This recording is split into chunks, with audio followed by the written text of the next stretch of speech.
여러분 마태복음 25장 1절부터 13절까지의 말씀을 보도록 하겠습니다. 여러분 신약성경 42쪽에 있습니다.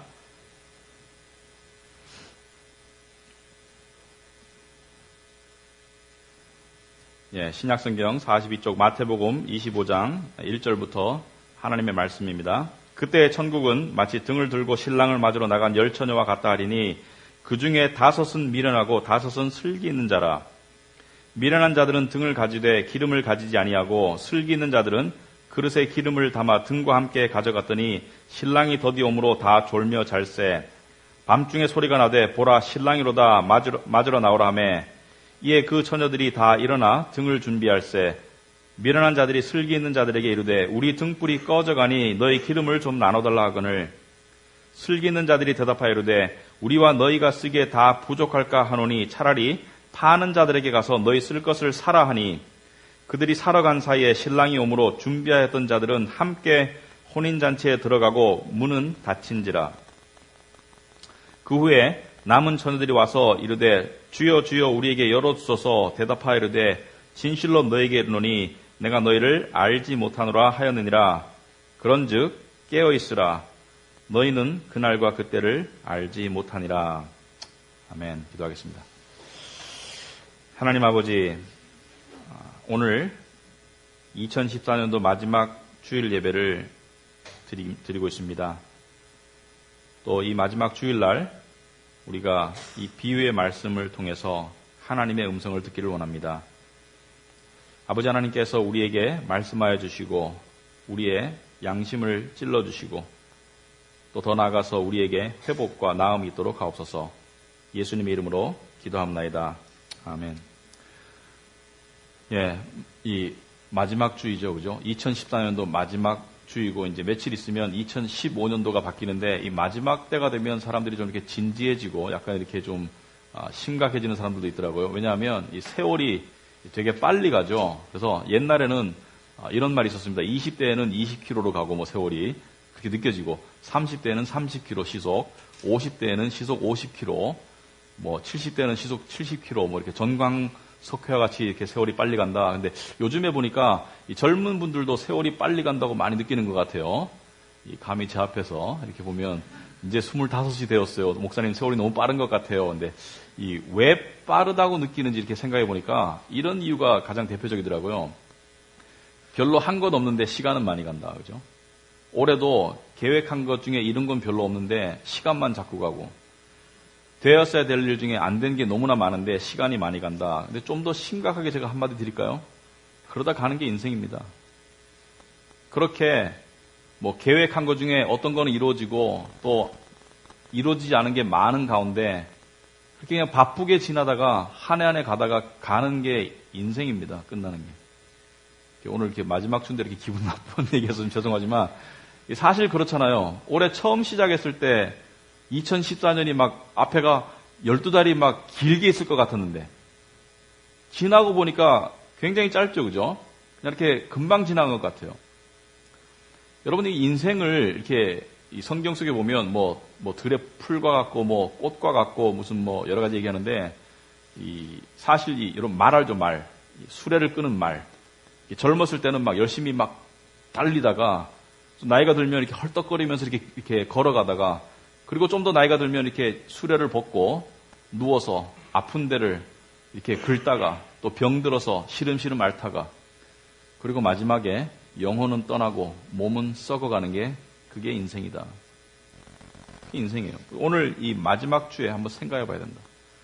여러분 그 인생에서 우리가 그 의미를 많이 원하시는데요. 이 의미를, 그죠? 의미 있는 인생을 원하시죠. 내 삶이 2015년도는 이렇게 해서 의미 있게 한 해를 보내고 싶다. 이렇게 의미를 만들어가고 싶어 하시는데 사실은 사실 이 인생에 이 원리가 있습니다. 원리가. 지극한 기쁨은 그동안에 있었던 고난을 망각하게 합니다. 그죠? 여러분이 이 수능 쳤죠. 많은 학생들이. 힘든 공부 시간, 밤잠 안 자고 씨름하던 그 고통스러운 시간이 내가 원하던 대학의 최상위의 학교를 합격하기만 하면 그 시름이 사라질 수 있어요. 반대로 지극한 고통, extreme pain, 지극한 고통은 이때까지 있었던 즐겁고 기쁘고 재미있었던 기억들이 언제 그렇냐는 듯이 다 사라지게 만들 수 있어요. 근데 어느 쪽이 힘이 더 클까요? 지극한 기쁨과 지극한 고통이 어느 쪽이 더 힘이 클까요? 고통이 더 강합니다. 여러분 살아보시면 고통의 힘이 더 강해요. 그것을 대입해 보면 여러분 인생의 마지막에 다가오는 마지막 순간에 다가오는 그 가장 폭발적인 그런 깨우침이 뭔지 아세요? meaninglessness. 무의미입니다. 무의미. extreme meaninglessness. 지독한 무의미다. 여러분 세상에 보면 마치 자기 인생이 의미 있는 것처럼 자기가 의미를 만들어가는 것처럼 성공적인 사람들, 이 의미가 자기 인생에 정말 있다고 생각하며 살아가는 모든 사람들이 마지막에 어떻게 되나요? 벌거벗은 임금님처럼 되죠. 없습니다. 마지막에 다가오는 죽음이라는 무의미를 맞닥뜨리면 모든 의미를 상실하게 되죠. 그게 인생입니다. 그게 인생이에요. 왜냐하면 인생에서 인간은 진정한 의미를 만들어낼 수가 없습니다. 진정한 의미가 되려면 두 가지 조건이 돼야 됩니다. 첫째는 절대 가치가 있어야 돼요. 절대 가치. absolute value가 있어야 됩니다. 절대 가치가. 그죠? 그리고 또 영속성이 있어야 돼요. 영속성. 여러분, 돈이 의미 있다고 생각해서 돈을 벌어오면 돈의 가치는 계속 변하죠. 그리고 돈을 아무리 벌어도 건강이라는 것이 무너지면, 건강이 망가지면 돈은 그 가치를 한순간에 잃게 됩니다. 절대 가치가 아니에요. 영속성, permanency 없습니다. 여러분이 아무리 소중하게 여기는 것도 permanent 하지가 않아요. 영속성이 없어요. 그래서 이 세상에는 절대 가치나 영속성이 없습니다. 왜냐하면 무의미가 다 휩쓸어가기 때문에. 사실 그렇잖아요. 우리가 지금 의미를 두고 살아가는 모든 삶의 활동, 직장생활, 공부 모든 것이 그냥 찰나적인 가치의 필요함 때문에 살아가는 것이지 이게 절대 가치를 가진 건 아니잖아요, 솔직히. 여러분이 아무리 미를 갖고도 아무리 제가 식스팩을 갖추고 몸짱을 만들어도 절대 가치가 아니잖아요. 언젠가는 흐물흐물해질 수밖에 없고 언젠가는 썩을 수밖에 없는 거잖아요. 그러므로 인생의 절대 가치는 존재하지 않는다. 하나님이 개입하기 전까지는. 하나님이 개입하셔야지 정말 절대 가치와 영속성이 주어진데 그것을 한마디로 뭐라 그러냐? 천국이란다. 천국. 그래서 예수님의 비유가 성경 속에 40여 가지인데 그중에 많은 비유가 무엇에 관한 비유입니까?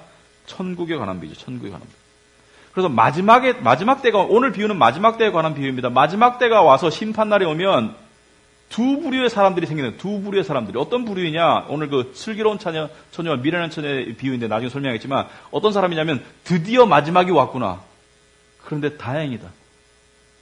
내가 기름을 준비했기 때문에. 또 한 부류는 드디어 마지막이 왔네? 근데 이럴 줄 몰랐네. 경악하는 부류. 두 부류밖에 없습니다. 오늘 비유가 특히 우리 교회 안에 있는 교인들에게 경각심을 불러일으켜야 된다. 여러분, 교회가 지금 잠자고 있어요. 영적으로. 잠자고 있어요. 교회는 역사 속에서 잠자는 기간들이 많았었습니다. 중세에도 잠을 잤었고 지금도 많은 교회 교인들이 잠자고 있어요. 봉사 안 한다는 얘기가 아닙니다. 영적으로 잠자고 있어요. 자, 오늘 비유를 보겠습니다. 열처녀의 비유. 1절에 보면 그때 천국은 마치 등을 들고 신랑을 맞으러 나간 열처녀와 같다 하리니. 자, 이 신랑은 우리 처음부터 이렇게 드러내놓고 이야기합시다. 신랑은 누구죠? 신랑은 예수 그리스도. 예수님께서 당신이 나는 신랑이다. 세례 요한이 신랑이 왔다. 그죠? 예수님이 신랑이다. 그럼 신부는 무엇입니까? 신부는 교회를 상징하죠. 교회가 신부이다. 근데 천국은 마치 신랑을 맞으러 나간, 등을 들고 신랑을 맞으러 나간 열 처녀와 같다. 마지막 심판 때 재림의 구주로 오실, 심판주로 오실 예수님이 오실 때 교회가 그를 맞으러 나간다. 그런데 열 처녀는 누구인가? 이 열 처녀를 알기 위해서는 이 당시의 결혼 풍습을 알아야 됩니다. 여러분, 비유는 그 당시의 문화와 사회적인 풍습과 관습 속에서 사람들이 이해할 수 있도록 만들어진 거기 때문에 그 당시의 풍습을 알아야 되겠죠. 여러분이 이것을 그냥 나한테 직접적으로 적용하려고 하면 힘들어요. 그 당시의 배경을 알아야 됩니다. 여러분, 그 고대 사회에서, 특히 유대 사회에서 결혼식은 세 단계를 거칩니다. 약혼과 정혼과 결혼식. 우리 오늘날에는 결혼으로 바로 꼴이나지만, 데이트하다 결혼으로 바로 꼴이나지만 얼마 전까지만 해도 약혼이라는 게 있었어요. 약혼 관계. 결혼을 약속한 관계. 조촐한 약혼식도 치르고 그리고 난 다음에 결혼식을 했었는데 오늘날은 결혼식 하나만 하는 경향이 있지만 고대 사회 속에는 약혼과 결혼 사이에 정혼이 있었습니다. 정혼. 인게이지먼트와 marriage 사이에 betrothal, 정혼이 있었다. 무슨 뜻이냐? 옛날에는 데이트가 없었어요. 감사하게도. 데이트 때문에 힘들어하는 젊은이들이 많은데 그냥 아버지가 약혼을 해줬어요. 양가의 아버지가 만나서 당신 딸, 우리 아들 결혼시키자. 아주 편했어. 아주 그냥 간단하게 편하고. 그리고 난 다음에 이 정혼을 했었습니다. 좀 지나고 난 다음에. 정혼은 뭐냐면 양가의 가족과 가까운 친지들만 모여서 우리 약혼식 생각하면 돼요. 두 사람이 결혼을 약속하는 식을 하는데 이 정혼 단계에 이르면 결혼 단계와 흡사합니다. 서로 속박이 흡사해요. 그래서 정혼이 깨지면 과부가 되는 것이에요. 약혼은 깨져도 괜찮은데 정혼이 깨지면 마치 결혼했다가 깨진 것처럼 과부가 되는 것이 정상이고 정혼한 남자가 죽으면 일단은 과부가 됩니다. 여러분 마리아와 요셉 알죠? 마리아가 임신한 것을 알고 요셉이 파혼하려고 했었죠.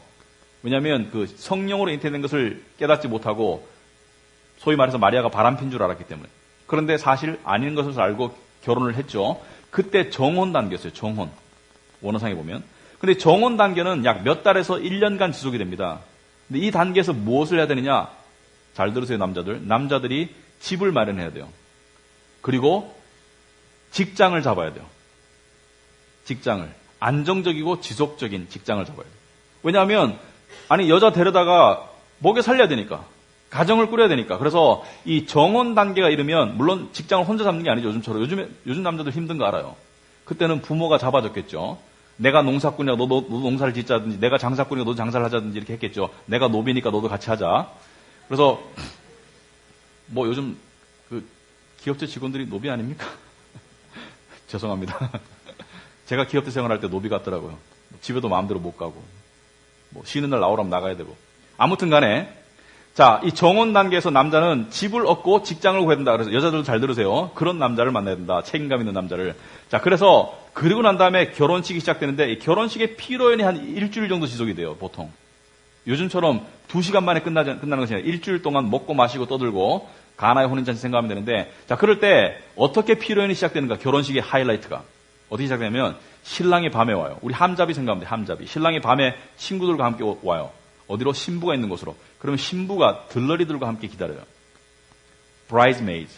들러리들과 함께 옷을 입고 예복을 입고 그리고 등을 준비하고 기다려요. 왜? 밤에 오기 때문에 신랑을 맞으러 가려면 등불을 켜고 나가야 돼. 그리고 신랑을 맞이하게 되면 그 들러리들과 함께 행진을 합니다. 거리를. 그러면 초대된 사람들이 다 모여요. 등불이 보이기 때문에. 기다렸다가. 왜? 맛있는 음식을 먹고 즐길 수 있는 일주일간의 파티니까 전부 기다리고 있는 것이죠. 그래서 이 행렬을, 초대받은 사람들이 행렬을 쭉 해서 잔치집으로 들어갑니다. 그리고 문을 걸어 잠궈요. 일주일 동안 못 나가. 여기서 즐겨. 그리고 또 하나 의미는 뭐예요? 밖에 사람들 못 들어오게 하기 위해서. 그래서 문을 잠그고 잔치가 시작되는 것이 결혼식이다. 그래서 결혼이 완성이 된다. 자, 그렇다면 오늘 열처녀는 누구인가?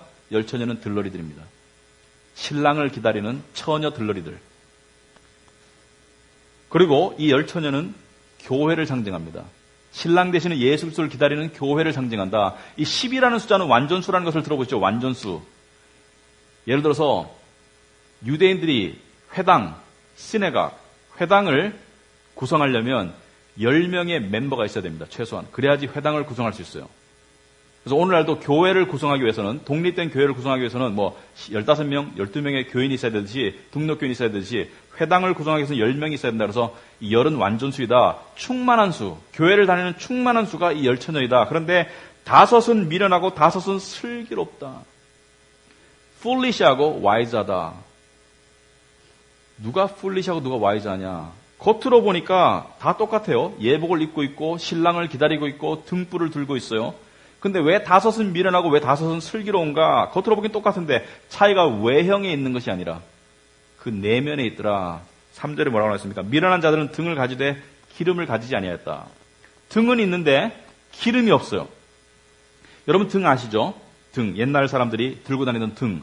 이 등이 심지가 있습니다. 이 심지에 불이 밝혀지려면 안에 이 작은 그릇 안에 기름이 담겨 있어요. 소위 말해서 오늘날 말하면 이 등유나 이런 것들이 담겨 있어가지고 심지가 닿아야지 불이 붙여지고 지속되겠죠.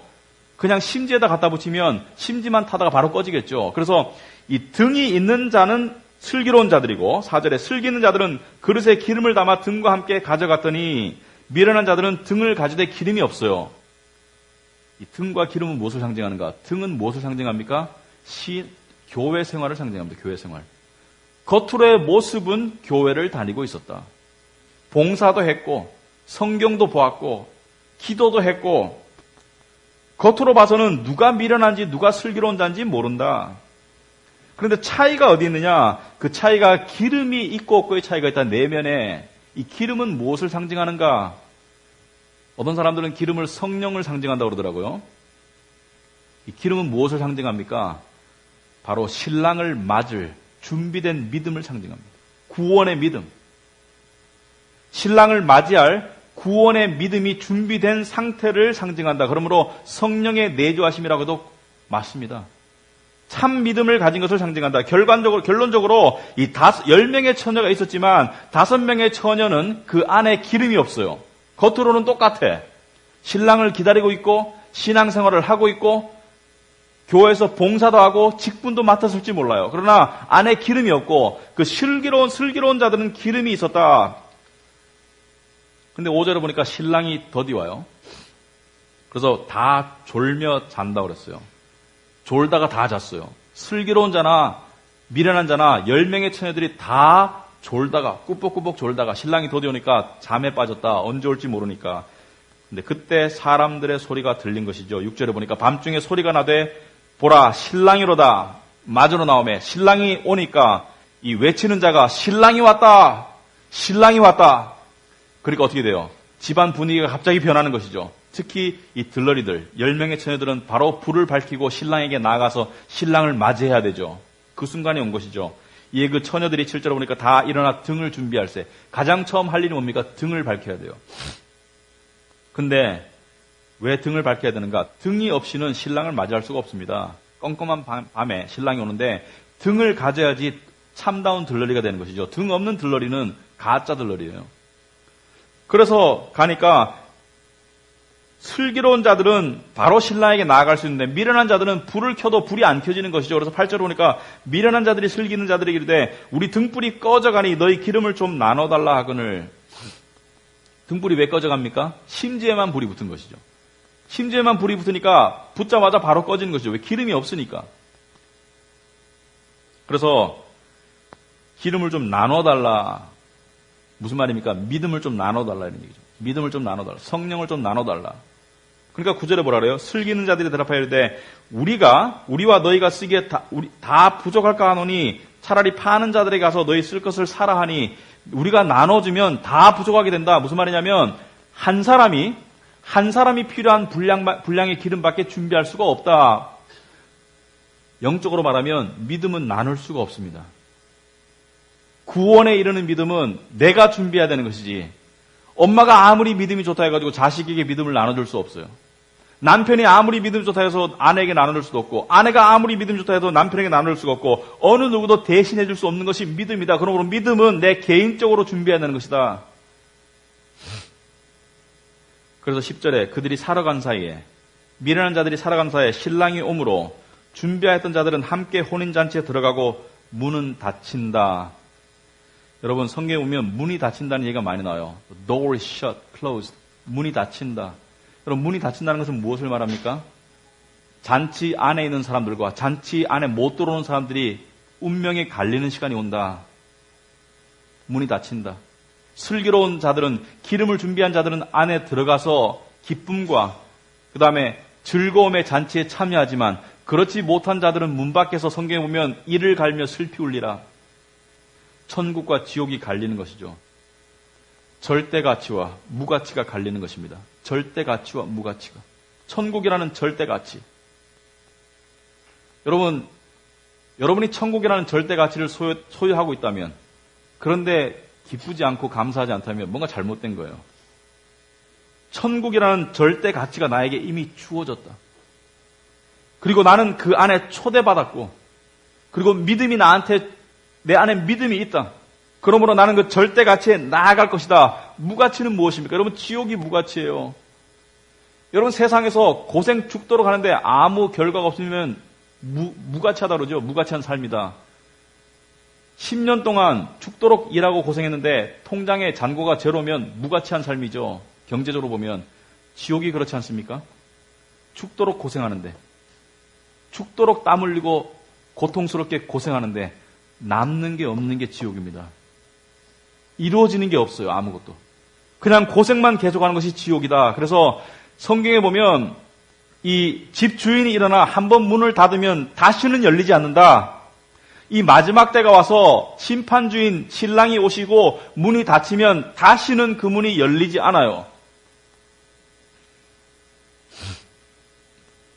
11절에 보니까 그 남은 처녀들이 와서 이르되 주여 주여 우리에게 열어주소서. 주여 주여라고 말하는 것은 이들이 자기가 예수님을 믿고 있었다고 생각한 것이죠. 나더러 주여 주여 하는 자마다 다 내게로 올 것이 아니라고 마태복음 7장에서 경고하신 것처럼 이들은 적어도 자기 자신들은 하나님을 믿고 있었다고 생각했어요. 착각했던 것이죠.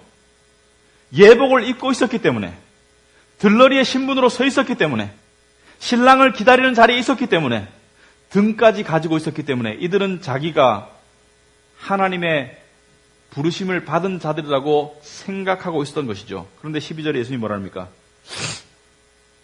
대답하여 이르되 진실로 너에게 이르노니 내가 너희를 알지 못하노라 하였느니라. 내가 너희를 알지 못하노라. 이들은 예수 그리스도에 대해서 들어봐왔어요. 복음에 대해서 들어보았고 십자가의 구원을 설명할 수도 있었을 거예요. 죄를 용서받고 영원한 생명을 얻는 것이 복음이다. 이들은 교회에서 직분을 맡았을 수도 있습니다. 봉사의 자리에 나갈 수도 있고 헌금을 했을 거고 사회나 가정 속에서는 좀 더 도덕적으로 좀 더 양심적으로 살기 위해서 노력했을 거고 아무튼 이들은 겉으로 등의 모습, 신앙생활의 모습은 가지고 있었지만 그 안에 개인적으로 그 십자가 앞에 한 번도 무릎 꿇은 적이 없습니다. 그 십자가가 나의 십자가라는 것을 한 번도 깨달은 적이 없습니다. 그러므로 이들은 기름이 없는 상태입니다. 이들은 디모데후서 3장 5절에 바울이 말한 바 경건의 모양은 있으나 경건의 능력은 부인하니 이 같은 자들에게서 내가 돌아서라. 경건의 모양, 등불은 가지고 있으나 신앙생활의 모양은 있으나 그 안에 경건의 능력이 없다. 왜 없습니까? 믿음이 없기 때문에, 복음의 능력이 없기 때문에, 인간을 구원하고 죄를 용서하고 사람의 성화를 이루는 그 진짜 믿음이 없기 때문에 교회를 10년, 20년, 30년 다녔지만 십자가가 무엇인지 수없이 들었지만 그러나 십자가가 중심이 된 신앙생활을 한 것이 아니라 기복적인 신앙생활, 율법적인 신앙생활, 인본주의적인 신앙생활 속에서 세상을 얻기 위해서 신앙을 활용하는 그 단계에서만 머물렀기 때문에 이들은 마지막에 주님을 보고 주여 내가 당신을 아나이다라고 말하지만 그때 주님은 나는 너희를 모른다라고 이야기합니다. 나는 너를 모른다. 여러분 심각한 이야기입니다. 심각한 이야기입니다. 특히 오늘날 교회 안의 상태를 살펴보면 너무나 심각한 이야기입니다. 여러분 착각하지 마세요. 교회 다니고 등록교인 교육받고 예배 꾸준히 나오고 다 좋은 것입니다. 하셔야 돼요. 그래야지 믿음이 생길 수 있으니까. 그렇다고 믿음이 저절로 생긴다고 보장하지는 못합니다. 그것은 여러분이 스스로 아셔야 됩니다. 하나님과의 관계 속에 알아야 됩니다. 나만 주님을 안다고 생각하는 것이 아니라 주님이 나를 아는 것조차도 알아야 됩니다. 그래야지 참 믿음이 들어간 것입니다. 마지막에 예수님은 권면과 경고의 말씀을 합니다. warning과 exhortation. warning for the foolish virgins. 미련한 자녀들에게는 경고를 하시고 그 다음에 warning, exhortation for the wise virgins. 슬기로운 처녀들에게는 권면의 말씀을 하신다. 13절 다 같이 한번 읽어보겠습니다. 그런즉 깨어있으라. 너희는 그날과 그때를 알지 못하느니라. 깨어있으라. 그런즉 therefore 이 비유를 들었거든. 깨어있으라. watch, be alert. 깨어있으라. 그날과 그때를 알지 못하느니라. 이 신랑이 언제 올지 모르는데 깨어있으라. 이 말씀은 슬기로운 다섯 처녀와 미련한 다섯 처녀 모두에게 해당되는 말씀인데 먼저 미련한 자에게 깨어있으라는 무엇을 말하는가? 깨어라. 영적인 불신앙에서 깨어라. 교회를 다니고 직분을 맡았고 수십 년을 봉사했고 섬겨왔지만 너는 그 십자가가 너의 죄를 위한 것이고 신앙이 너의 부를 쌓는 도구가 아니라는 것을 아느냐? 신앙이 이 땅에서 너에게 영광을 가져다 주는 도구가 아니라 그 신앙 자체가 너의 전부라는 것을 네가 아느냐? 한 번이라도 십자가가 나의 십자가이고 내가 매달려야 되는 곳이었고 그곳에 하나님의 아들이 대신 매달린 것을 네가 아느냐? 그것을 받아들이고 그것을 네가 그 앞에 네 모든 너의 존재가 그 앞에 무릎을 꿇어본 적이 있느냐? 거래관계의 하나님이 아니라 하나님을 하나님으로 네가 알아본 적이 있느냐? 한 번이라도 하나님 없는 나의 모습을 본 적이 있느냐? 무가치하고 외롭고 망가지고 내가 체면이나 내가 나의 사회적 지위로 포장하려고 하는 이 안에 죄의 덩어리인 내가 있다는 사실을 깨달아 본 적이 있느냐?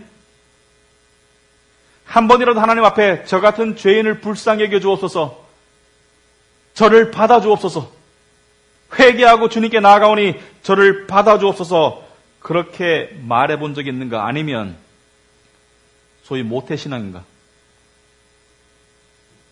이때까지 교회를 다녔기 때문에 앞으로도 다닐 것이기 때문에 나는 어렴풋이 천국 갈 것이라고 생각하고 있는가?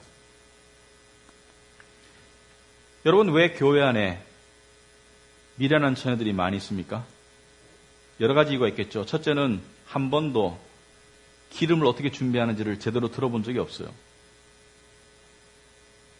기름이 아니고 세상의 것들을 얻는 것에 대해서만 들었어요.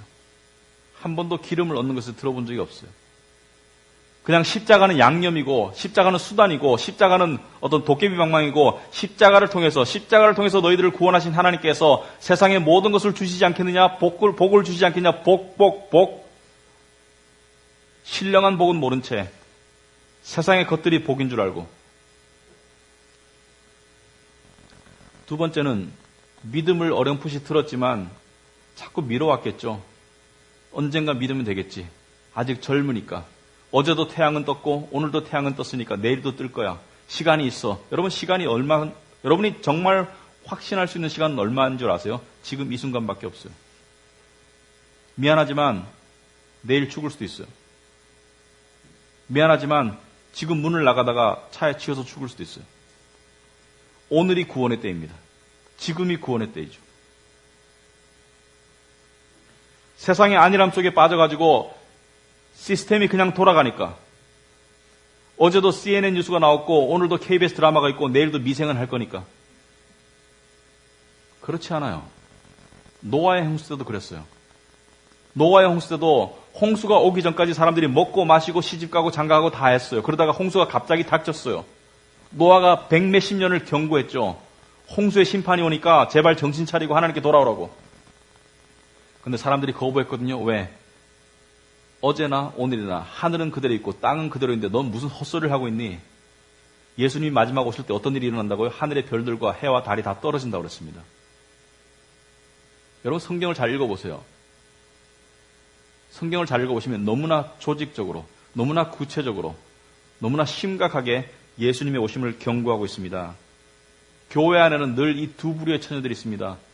미련한 처녀들과 슬기로운 처녀들. 그러나 미련하지만 그래도 교회에 나오는 건 다행이에요. 왜냐하면 언젠가 슬기로운 처녀가 될 수 있기 때문에. 교회 안에는 알곡과 쭉정이가 있습니다. 여러분, 알곡과 쭉정이는 같이 붙어 있어요. 그렇지 않나요? 쭉정이가 알곡을 싸고 있죠. 그런데 마지막 때가 되면 어떻게 되나요? 타작에서 둘을 나누어서 알곡은 곳간에 천국에 들이고 쭉정이는 어디에? 불태워 불살라버린다. 지옥을 의미하는 것이죠. 여러분, 우리가 얼마나 자주 이러한 심각한 경고의 메시지를 듣나요? 여러분, 믿음이 내 기분 좋게 하는 것인 줄 착각하지 마세요. 영접하는 자, 예수 그리스도를 영접하는 자, 그 이름을 믿는 자들에게는 하나님의 자녀가 되는 권세가 주어집니다. 그러나 그를 영접하지 않고 그를 이용하는 자, 그를 영접하지 않고 그를 그를 거리를 두고 그냥 따라가는 자? 헛것입니다, 다. 두 번째로 이 13절의 말씀은 이미 기름을 가진 자들, 믿음을 가진 자들에게 대한 권면의 말씀입니다. 여러분 여기 보니까 미련한 자나 슬기로운 자나 다 졸다가 잠이 들었어요. 그죠? 영적으로 다 잠들었어. 영적으로 다 나태해지고 게을러지고 무관심해지고 안일해지고 다 잠들었지만 그래도 기름을 준비한 자들은 잠은 들었지만 구원을 받았어요. 감사하죠. 비록 우리가 영적으로 잠을 자더라도 하나님께서 한번 베푸신 구원을 뺏어가지 않고 그대로 베푸시니까 감사하죠. 그런데 예수님께서는 뭐라 그럽니까? 깨어있으라. 깨어있으라 그래요. 왜 깨어있어야 됩니까? 잠자도 구원은 받는데 왜 깨어있어야 되나요? 여러분 깨어있을 사람이 안 깨어있으면 어떻게 되던가요? 자야 되는 사람이 자는 건 관계없습니다. 수능을 앞둔 시험생이 맨날 잠을 자고 깨어있지 않으면 어떻게 되던가요? 잠 속에서도 불안해요. 잠 속에서도 찝찝해. 꿈에도 나타나. 불안한 마음이. 왜? 할 일이 있기 때문에. 내가 영적으로 잠을 자면 옆에 사람들이 하나님의 음성을 못 들어요. 부모가 잠을 자면 자식도 잠을 자게 되어 있어요. 그리고 왜 깨어 있어야 됩니까? 이것이 왜 깨어야 되는 이유입니다. 여러분이 잠을 자고 있다면, 여러분이 나태하고 있다면, 여러분이 예수 그리스도를 믿고 감격했었지만 지금 무덤덤하고 있다면 여러분의 신랑을 한번 생각해 보시기 바랍니다. 이 땅에 오셨던 여러분의 신랑이 어떻게 살다가 어떻게 죽으셨나요? 이 신랑 대신 예수님께서 이 땅에 오셔가지고 거듭거듭 하신 말씀이 이겁니다. 내 때가 아직 이르지 않았다. My hour. 내 때가 아직 이르지 않았다. 내 때가. 이 내 때를 항상 생각하셨어요. 이 신랑은. 이 때가 무엇입니까? 십자가의 때죠. 이 때가 무엇입니까? 십자가는 왜 있나요? 십자가가 하나님을 위해서 있나요? 하나님을 용서하기 위해서 십자가 있는 것이 아니죠. 십자가는 죄인인 신부들을 용서하기 위해서 있는 것이 십자가이죠. 여러분 예수님께서는 항상 내 때 십자가를 생각하셨다는 것은 예수님은 항상 이 세상에 사시면서 하늘나라 영광을 버리시고 이 땅에 오셔서 이 땅에서 괴로운 삶을 사시면서 항상 우리를 기억하셨다. 항상 깨어 있으셨어요. 항상 자기의 신부를 기억하셨다. 교회를 기억하셨다. 여러분을 기억하셨다. 여러분 하나하나를 기억하시며 사시다가 십자가에 올라가셔서 그 저주의 나무에 매달리셔서 그 철근과 같은 그 못이 자기의 손을 찢기고 들어오고 피가 흐를 때 예수님은 어떻게 그 고통을 참으셨을까요?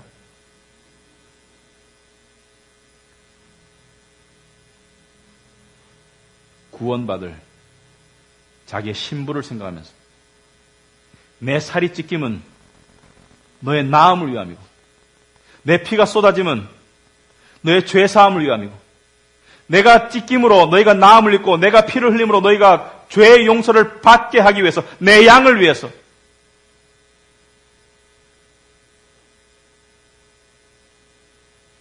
예수님은 십자가에서 한 번도 버림받은 적이 없는 하나님 아버지로부터 철저하게 외면당하는 그 순간까지 기절하지 않았습니다.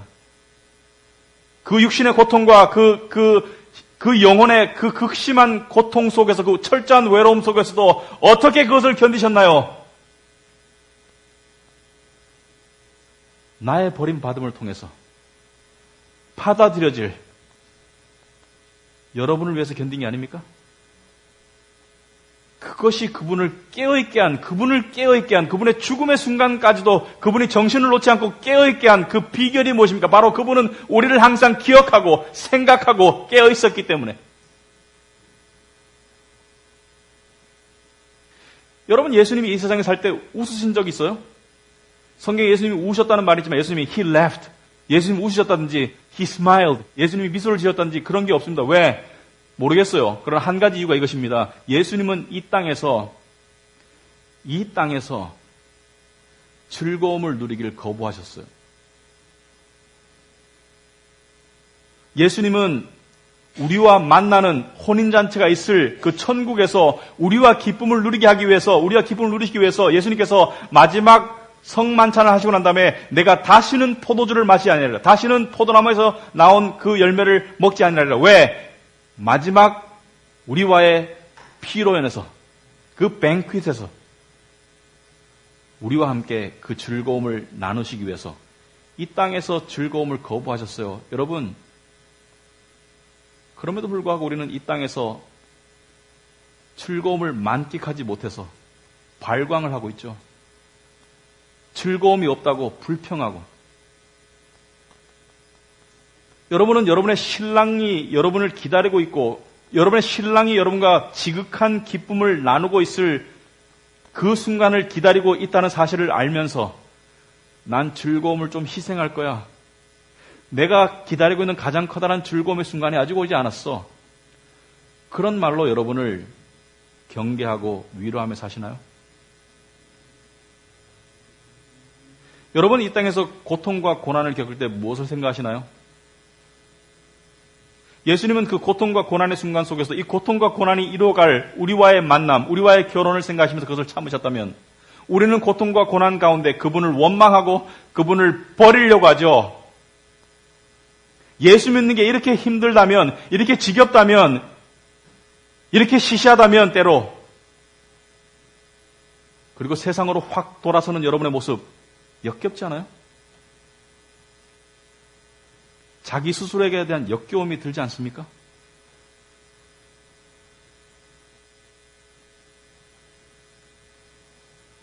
여러분에게 죄책감을 주려고 하는 것이 아니라 역겨워야 정상입니다. 여러분의 삶을 움직이는 원동력이 무엇입니까? 세상입니까? 주님입니까?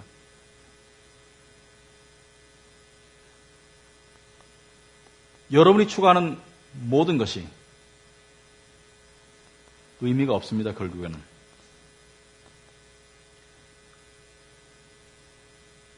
그럼에도 불구하고 우리를 향해서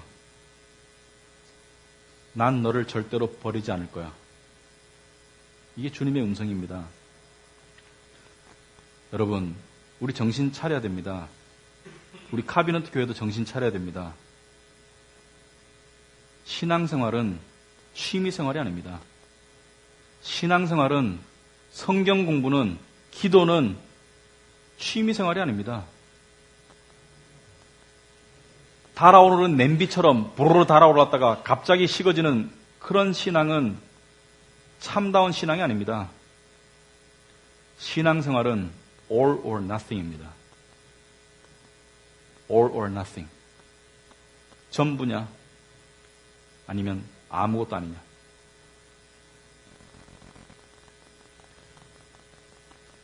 영적인 잠에서 우리가 깨어야 됩니다. 우리에게 고통이 있죠. 외로움의 순간도 있습니다. 남들이 즐거워하고 재밌는데 나는 그런 순간을 못 누리는 부러움도 있을 것입니다. 그러나 그러한 가운데 나는 내 신랑을 기다릴 거야. 나는 내 신랑과 즐거울 거야. 나는 내 신랑이 내 눈물을 닦아줄 그때까지 내 이 눈물을 간직할 거야. 여러분, 쏟을 눈물이 있어야 돼요. 신랑을 만났는데 세상에서 잠자다가 일어나가지고 눈곱만 껴가지고 껌뻑껌뻑거리면서 난 세상에서 재밌게 놀다가 지금 잠자고 있는데, 영적으로 잠자고 있는데 오셨네요. 이렇게 일찍 오실 줄 몰랐네요. 여러분, 그렇게 신랑을 맞이하고 싶어요? 나는 그렇고 싶지 않습니다. 여러분도 그러고 싶지 않을 거예요. 왜냐하면 그분은 우리를 사랑하사 자기 자신을 십자가에서 내어주신 분이기 때문에. 고통 속에서 눈물을 만들어서 간직하세요. 고난 속에서 슬픔을 만들어서 간직하세요. 수치 속에서 그 창피함을 간직하세요. 그리고 신랑이 만났을 때 그분의 품에서 울 수 있기를 바랍니다. 당신을 너무나 기다렸다고. 왜 이제 오셨냐고. 이 세상의 돈, 쾌락, 자랑거리, 외모,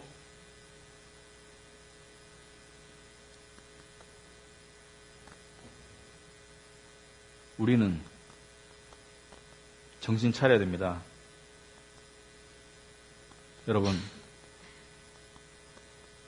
여러분의 영광을 원하는 마음 이해합니다. 여러분이 빛나고 싶은 마음 이해합니다. 그러나 이 세상에서 영광과 빛남은 다 헛것이라고 성경이 이야기합니다. 여러분, 우리가 언제 가장 빛날 줄 알아요? 여러분, 신부가 언제 가장 빛납니까? 결혼식장에서. 여러분, 때때로 자신의 모습을 보면서 이런 생각이 들지 않나요?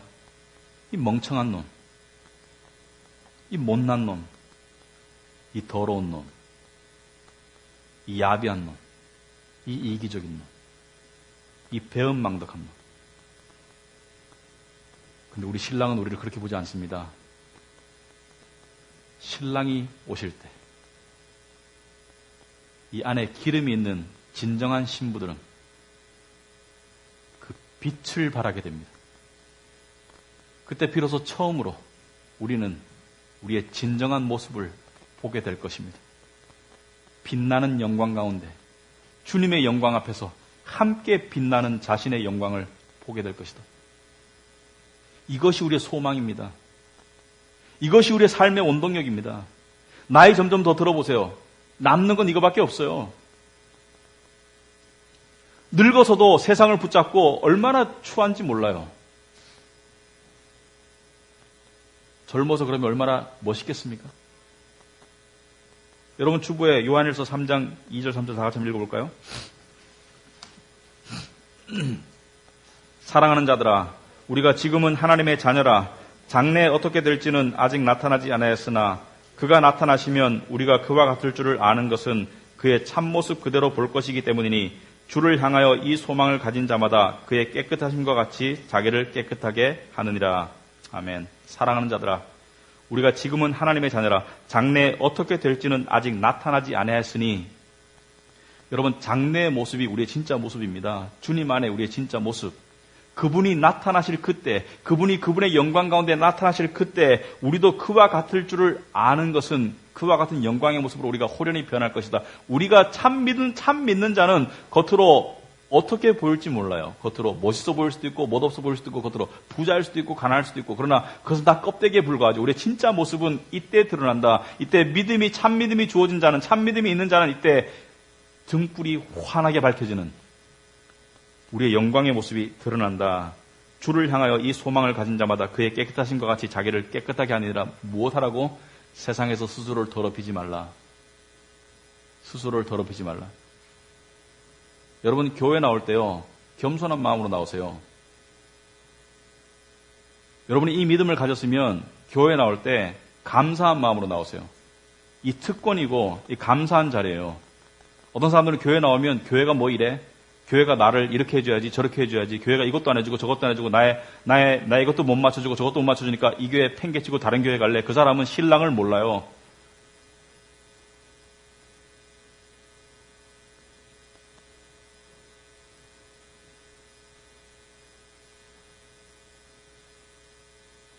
대우받으려고 하지 마세요. 우리 신랑이 죽도록 섬겼던 것처럼 우리도 그분의 교회의 순수성과 그분의 교회의 화합을 위해서 신부로서의 삶을 깨어서 살다가 마지막 날에 그분 앞에서 영광의 모습으로 나타나야 될 것이 교회의 참모습입니다. 신랑이 오심으로 내 안에 간직된 기름이 등불로 바뀌는 그날이 우리에게 가장 최고의 날입니다. 그러므로 예수를 믿는 여러분에게는 많은 좋은 일이 일어났지만 the best is yet to come. 최고의 일은 아직 일어나지 않았습니다. 그것을 바라보고 그것을 기대하고 그것을 소망하는 것이 실제가 되는 삶 가운데 현세를 이기고 이 땅의 삶을 믿음으로 살아갈 수 있는 비밀이 바로 거기에 있습니다. 비밀이. 힘들죠? 따분하죠? 괴롭죠? 예수를 바라보세요. 예수를. 그분이 오십니다. 아니면 우리가 그분께 갈 수도 있고, 둘 중에 하나가 반드시 일어납니다. 마치 2014년의 마지막이 마지막 주가 오늘 왔듯이 마지막은 반드시 옵니다. 기도하겠습니다. 아버지 하나님, 우리의 신실하지 못한 모습을 다시 한번 돌이켜보면서